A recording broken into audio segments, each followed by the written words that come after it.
Hello friends, வாங்க detox water தான் ready பண்ண போகிறோம். அதுக்கு நான் சந்தையில் 20 ரூபான்னு வாங்கிட்டு வந்தேன் இந்த நெல்லிக்காய். அது மொத்தத்தையுமே கழுவி கட் பண்ணி எடுத்துக்கலாம். இதுலேருந்து விதையெல்லாம் நீக்கிடலாம். அது கூடவே ஒரு கட்டு புதினா இலை, கொஞ்சம் கொத்தமல்லியும் சேர்த்து அலசி மிக்ஸி ஜாரில் சேர்த்துடலாம். மிக்ஸி ஜாரில் சேர்த்துட்டு நல்லா மையாக அரைச்சி எடுக்கணும். தேவைப்பட்டால் கொஞ்சம் தண்ணி சேர்த்து அரைச்சிக்கோங்க. இப்போ பாருங்கள், இந்த மாதிரி வடிகட்டியில் வடிகட்டி அந்த சாரெல்லாம் எடுத்துடலாம். இந்த சாரை நம்ம சுடு தண்ணியில் சேர்த்து குடிக்கிறப்போ நமக்கு நல்லா வெயிட் லாஸ் ஆகும், டைஜஷன் நல்லா ஆகும். இப்போ வடிகட்டின இந்த தண்ணியில் 2 லெமனை புழிஞ்சிடலாம்.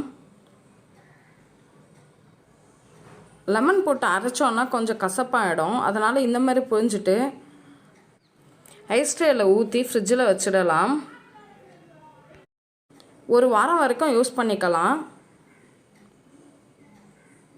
டெய்லி ஒரு க்யூப் போட்டு சுடு தண்ணியில் குடிச்சிக்கலாம், நல்லாயிருக்கும். டெய்லி இது ப்ரிப்பேர் பண்ண முடியாதவங்க இந்த மாதிரி செஞ்சுக்கலாம். நான் இப்படி தான் செய்வேன். பாருங்கள், இப்போ இந்த ஐஸ் ட்ரேயில் ஃபில் பண்ணிவிடுவேன். ஒரு 200 ml தண்ணி சூடு பண்ணிவிட்டு அதில் ஒரு க்யூப் போட்டு குடிச்சிடுவேன்.